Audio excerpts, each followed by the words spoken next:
Hi friends, ఎలా ఉన్నారు? Welcome to our channel Parvati ముచ్చట్లు. హిందూ సాంప్రదాయాల్లో దీపానికి ఒక ప్రత్యేకమైన ప్రాముఖ్యత కలిగి ఉంది. దేవాలయాల్లో ఇంట్లో నిత్యం దీపారాధన చేస్తూ ఉంటారు. అలాగే ఏ పూజా కార్యక్రమాల్లో అయినా దీపాలు ఖచ్చితంగా వెలిగిస్తారు. ఈ సాంప్రదాయం పురాతన కాలం నుంచి వస్తోంది. ఏ పూజా కార్యక్రమం అయినా దీపం వెలిగించడంతో ప్రారంభమవుతుంది. దీపం వెలిగించకుండా చేసే పూజలు అసంపూర్ణమని పండితులు శాస్త్రాలు చెప్తున్నాయి. అందుకే పూజా సమయంలో దీపాలు వెలిగించే సాంప్రదాయాన్ని ప్రతి ఒక్కరూ పాటిస్తారు. అయితే దీపాలు వెలిగించడానికి కొన్ని నియమాలు ఉన్నాయి. చాలా మంది ప్రజలు ఆ నియమాలను పాటించరు. దీనివల్ల వారు పూజ చేసిన శుభ ఫలితాలను అంతంత మాత్రంగానే పొందుతుంటారు. అయితే చేసిన ఫలితం పూర్తిగా పొందడానికి దీపం వెలిగించేటప్పుడు ఈ నియమాలను ఖచ్చితంగా పాటించాలని పండితులు చెప్తున్నారు. మరి దీపం వెలిగించే సమయంలో పాటించాల్సిన నియమాలేంటో ఇప్పుడు మనం తెలుసుకుందాం. పూజా సమయంలో వెలిగించే దీపం శుభ్రంగా ఉండాలి. అలాగే పూజలో ఉపయోగించే దీపం ఎక్కడా పగలకుండా ఉండాలి. పూజలో పగిలిన దీపాన్ని ఉపయోగించడం వల్ల అశుభం కలుగుతుంది. మీరు పూజ ప్రారంభంలో దీపం వెలిగించినప్పుడు దీపంలో తగిన మోతాదులో నెయ్యి లేదా నూనె ఉండేలా జాగ్రత్త పడాలి. అప్పుడు పూజ ముగిసేలోపు దీపం ఆరిపోకుండా ఉంటుంది. పూజ మధ్యలో దీపం ఆరిపోవడాన్ని చెడు శకునంగా భావిస్తారు. పూజా సమయంలో నెయ్యి దీపం వెలిగించిన వెంటనే మరోవైపు నూనె దీపాన్ని వెలిగించకూడదు. దీపాన్ని పూజ స్థలంలో మధ్యలోని దేవుని విగ్రహం ముందు ఉంచాలి. నెయ్యి దీపాన్ని వెలిగిస్తే నెయ్యి దీపాన్ని మీ ఎడమ వైపున ఉంచండి.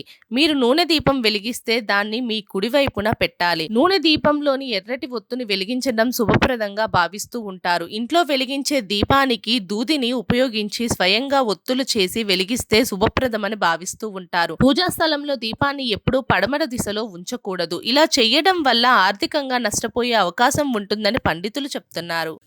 మా వీడియోస్ కనుక మీకు నచ్చినట్టయితే మా ఛానల్ని లైక్ చేయండి, షేర్ చేయండి, అలాగే సబ్స్క్రైబ్ చేసుకోవడం మాత్రం అస్సలు మర్చిపోకండి. మరిన్ని ఇలాంటి వీడియోస్ కోసం మా ఛానల్ని ఫాలో అవ్వండి.